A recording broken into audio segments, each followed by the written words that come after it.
Welcome back to Better Retirement with Citizen Advisory Group on Better Living. It happens every Friday. Today, Kevin from Citizen Advisory Group is here with us, and we're going to talk Social Security.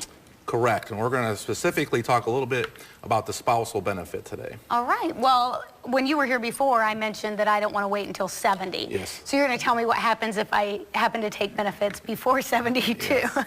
So I kind of put this example together based on that conversation to show you that maybe you will choose to wait till 70 to collect what's called your retirement benefit. Okay. But maybe there's something else available to you before age 70 that you could collect in the meantime, and that is what's called this spousal benefit. Okay, so tell me how that would work if I were collecting spousal benefit. And I assume that it's exactly like it sounds. That means I'm collecting my husband's Social Security. And that is either your current husband or could potentially be even an ex-husband. So we put together a little example to kind of explain this so we can kind of walk through this a little bit. Okay, so let's walk through the Social Security collecting example. Yeah, so we have a couple, John and Jane Doe. Okay. And to keep things simple, we're just going to assume that they're both 66 years old.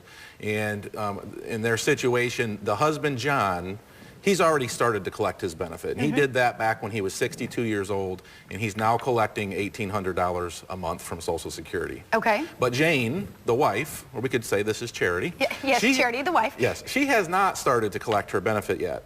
One important detail of this is that she is 66, which is the full retirement age for individuals born before 1954. And so she now has some choices. So she can start collecting her retirement benefit, which her number is $1,450.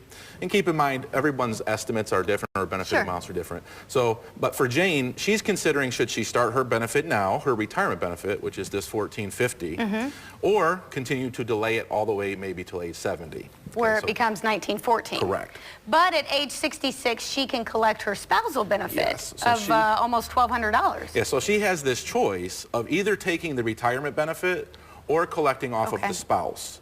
So she can actually start taking this spousal benefit, which is a little bit less, but by not triggering her own retirement benefit, she gets the benefit of the delay to age 70. Well, that makes sense to do that. Yes. So the question really comes down to, am I willing to take a little bit less for 4 years in order to get more for the rest of my life after age 70?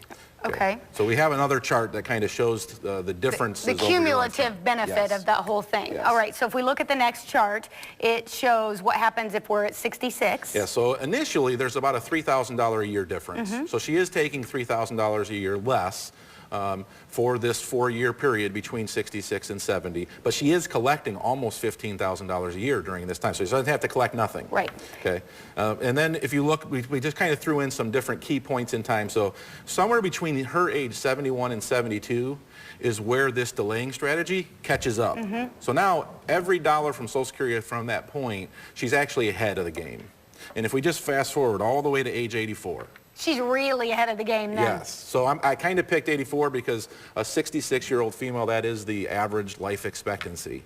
So at age 84, she's collected $70,000 more from Social Security by utilizing this strategy of taking the spousal and then switching to her own retirement at age 70. That's a big difference, and that's a lot of money that I can then take and put somewhere else. Put it in some other, well, maybe at the age of 70, I'm not putting it as much in a savings account, or not savings, something that's going to earn me money. You know, some other building. The big advantage is it's going to require her to pull less from those savings, and it's going to provide a much more sustainable lifestyle for this individual in retirement. I mean, $70,000, that's like some fair amount of time for me in Florida, right? Yeah, so you may choose to wait till 70, right? I might. Now, one key point I think that we need to make in this is, with these numbers that we just looked at, we didn't factor in any cost of living adjustments. Right. Okay?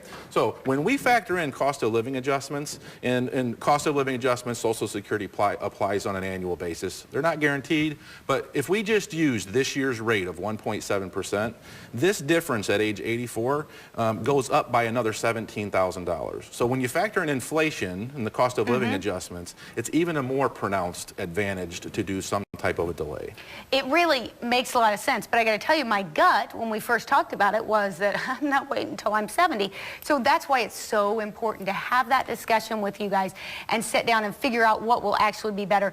You guys do these Social Security events, these seminars that kind of explain all of this, and you've got some coming up, don't you? Yes, so this is an example that is a typical example, and it comes down to, if you're informed and you know what the options are, you might be able to put yourself in a position to get a little bit more out of the Social Security system. So we have a couple of events coming up. Our next one is March 31st, and that one is at Mancy's Italian.